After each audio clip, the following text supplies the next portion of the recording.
नमस्कार। आज हम भारत के पर्यावरण नियमों की दुनिया में एक काफी महत्वपूर्ण पहलू पर बात करने वाले हैं। जी। यह है आर्द्र भूमि संरक्षण एवं प्रबंधन नियम।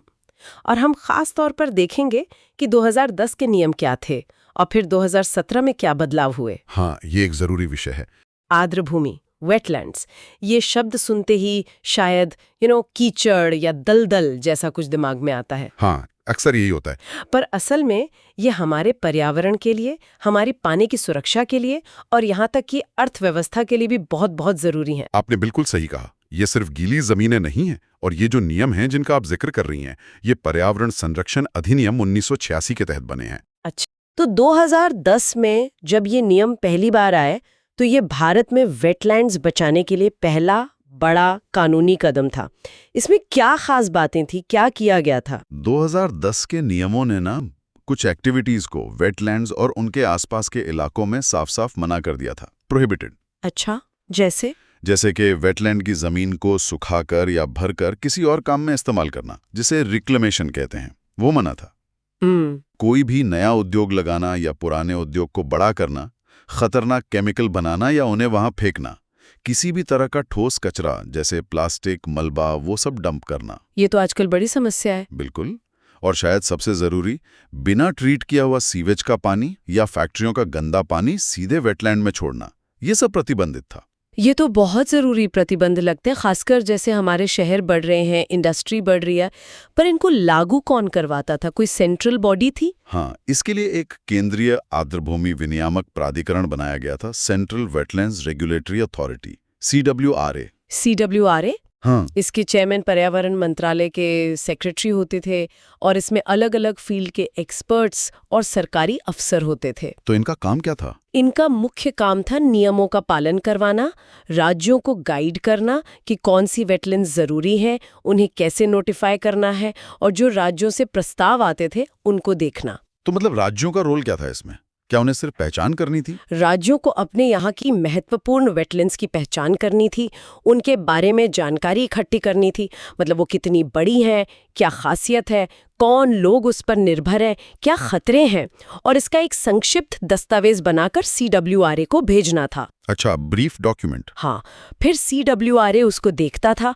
अगर उन्हें लगता कि हाँ, ये वेटलैंड जरूरी है और इसे बचाना चाहिए, तो वो केंद्र सरकार से कहते थे कि इसे नियमों के तहत नोटिफाई कर दो। और अगर कोई CWRA के फैसले से खुश नहीं है तो उसके लिए नेशनल ग्रीन ट्रिब्यूनल NGT जाने का रास्ता था।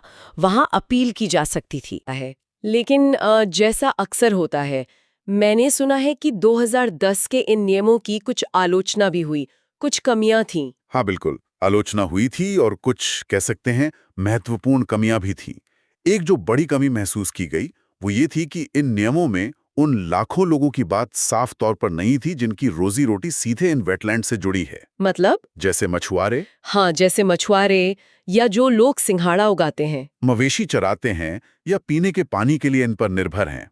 नियमों में बचाने पर जोर था, लेकिन इन समुदायों के अधिकार क्या होंगे, उनकी जरूरतें कैसे पूरी होंगी या मैनेजमेंट में उनका क्या रोल होगा, इस पर ज्यादा स्पष्टता नहीं थी। ये तो वाकई एक बड़ी बात है, क्योंकि अक्सर यही लोग तो सबसे करीब होते हैं इन जगहों के। और क्या दिक्कतें थी? दूसरी बात, जैसा कि हमारे स्रोत बताते हैं, भारत में अनगिनत छोटी छोटी वेटलैंड्स हैं। गांवों के तालाब, शहरों की झीलें, बारिश में पानी भरने वाली जगहें जो लोकल लेवल पर पानी और बायोडायवर्सिटी के लिए बहुत जरूरी हैं। हाँ, होती है। 2010 के नियमों की परिभाषा तो खैर काफी बड़ी थी, लेकिन असल में ध्यान अक्सर बड़ी और जानी मानी वेटलैंड्स पर ही चला जाता था। इन छोटी लेकिन जरूरी जगहों को कैसे बचाया जाए, इस पर नियमों में उतनी साफ बात नहीं थी। और एडमिनिस्ट्रेशन के लेवल पर भी शायद कुछ मसले थे। आपने बताया सब कुछ सेंटर से हो रहा था। सही कहा। सारी ताकत और फैसले लेने की पावर जो थी वो काफी हद तक सेंट्रल अथॉरिटी CWRA के पास थी। राज्य या जिले के लेवल पर कोई खास बॉडी नहीं थी जो लोकल हालात देखकर जल्दी फैसले ले सके या निगरानी कर सके। तो मतलब प्रोसेस धीमा हो जाता होगा। हाँ, प्रक्रिया धीमी हो जाती थी और कई बार जमीनी हकीकत से फैसले थोड़े दूर लगते थे। राज्यों का रोल ज्यादातर पहचान करके प्रस्ताव भेजने तक ही रह जाता था। तो ऐसा लगता है कि 2010 के नियम एक अच्छी शुरुआत तो थे, पर समय के साथ उनकी कुछ प्रैक्टिकल दिक्कतें सामने आईं। बिल्कुल। तो इन्हीं कमियों को दूर करने और शायद प्रोसेस को ज्यादा असरदार और लोकल बनाने के लिए 2017 में नए नियम लाए गए। यहाँ सबसे बड़ा बदलाव क्या था, यहाँ पर बात थोड़ी दिलचस्प हो जाती है। 2017 के नियमों में जो सबसे बड़ा, सबसे बुनियादी बदलाव था वो था विकेंद्रीकरण, डिसेंट्रलाइजेशन। विकेंद्रीकरण। हाँ, और ये सिर्फ कोई छोटा मोटा एडमिनिस्ट्रेटिव बदलाव नहीं था, ये वेटलैंड मैनेजमेंट की सोच में ही एक बड़ा बदलाव था। मतलब सेंटर से एक ही लाठी से सबको हाँकने के बजाय लोकल जरूरतें, वहाँ के हालात, वहाँ के ज्ञान को ज्यादा अहमियत देना। तो क्या किया गया इसके लिए? 2017 के नियमों ने जो सेंट्रल अथॉरिटी थी ना, CWRA, उसे खत्म कर दिया। अच्छा, CWRA खत्म। हाँ। तो फिर जिम्मेदारी किसको दी? उसकी जगह नए नियमों ने कहा कि हर राज्य और केंद्र शासित प्रदेश में एक राज्य आर्द्रभूमि प्राधिकरण बनेगा, state wetland authority, SWA। SWA। हाँ। हर राज्य में? हाँ, हर राज्य और यूटी में। अब वेटलैंड्स की पहचान करना, उन्हें नोटिफाई करने की सिफारिश करना, उनके मैनेजमेंट का प्लान बनाना और उसे लागू करवाना, ये सब मुख्य जिम्मेदारी इन स्टेट लेवल के अथॉरिटीज की होगी। और इन स्टेट अथॉरिटीज का हेड कौन होता है? कौन लोग होते हैं इसमें? आमतौर पर इनकी अध्यक्षता राज्य के पर्यावरण मंत्री करते हैं, और इसमें राज्य सरकार के कई डिपार्टमेंट्स जैसे वन, जल संसाधन, कृषि, शहरी विकास, मछली पालन वगैरह के बड़े अफसर होते हैं। साथ में स्टेट पोल्यूशन कंट्रोल बोर्ड के लोग और कुछ बाहर के एक्सपर्ट्स भी होते हैं। तो इससे उम्मीद है कि राज्य के लेवल पर बेहतर कोऑर्डिनेशन होगा। हाँ, उम्मीद तो यही है कि फैसले जल्दी होंगे और ज्यादा कोऑर्डिनेटेड तरीके से होंगे। तो केंद्र सरकार की भूमिका अब क्या रह गई? क्या वो पूरी तरह से सीन से बाहर हो गई? नहीं, पूरी तरह से बाहर नहीं। अब केंद्र सरकार का रोल ज्यादातर सलाहकार का, गाइड करने वाले का और मॉनिटर करने वाले का हो गया है।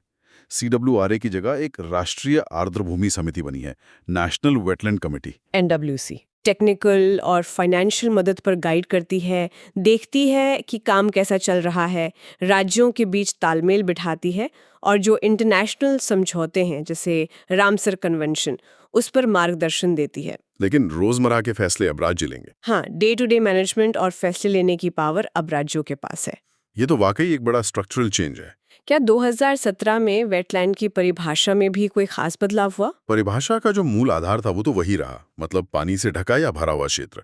लेकिन 2017 के नियमों ने कुछ चीजों को साफ साफ बाहर कर दिया।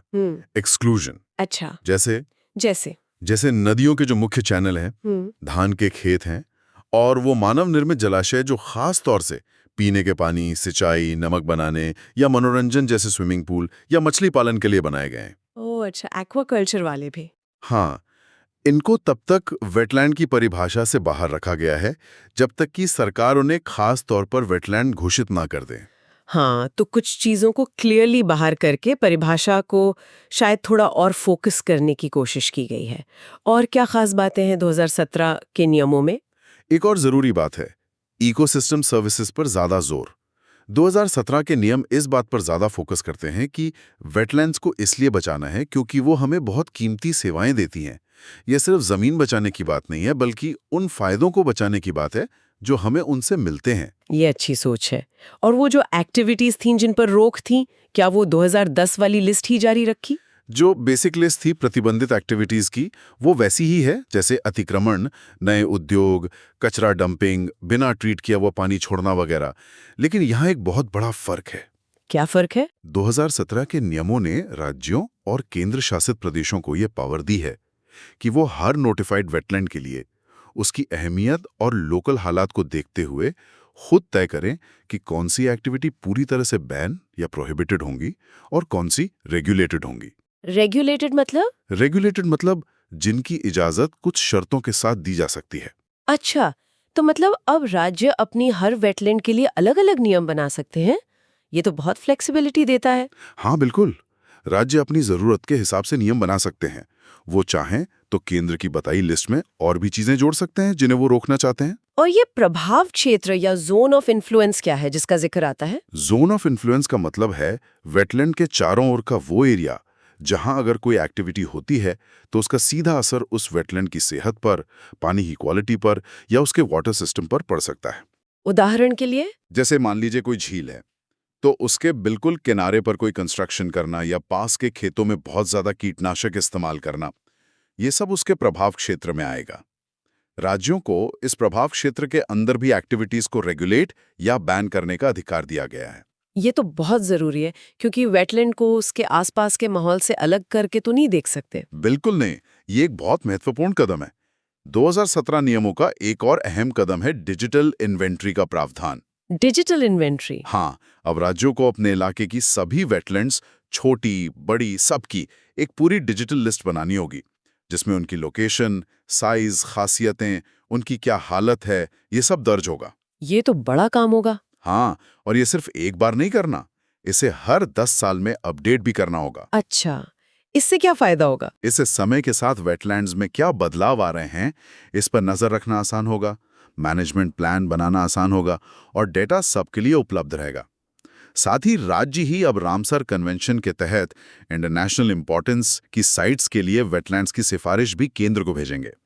तो अगर हम 2010 से 2017 तक के सफर को संक्षेप में देखें, तो मुख्य बदलाव क्या रहे? मतलब बड़े टेकअवेज क्या है? मेरे विचार में मुख्य बदलावों को हम कुछ पॉइंट्स में देख सकते हैं। पहला और सबसे बड़ा, विकेंद्रीकरण। हाँ, पावर राज्यों को। जी, सेंट्रल कंट्रोल से स्टेट लेवल मैनेजमेंट, CWRA की जगह SWRA। दूसरा, परिभाषा में थोड़ी और स्पष्टता और कुछ चीजों का एक्सक्लूजन, जैसे धान के खेत और इकोसिस्टम सर्विसेज पर ज्यादा फोकस। ठीक है। तीसरा, राज्यों को ज्यादा अधिकार और फ्लेक्सिबिलिटी, हर वेटलैंड के लिए अलग नियम बनाने का अधिकार, जोन ऑफ इन्फ्लुएंस का मैनेजमेंट।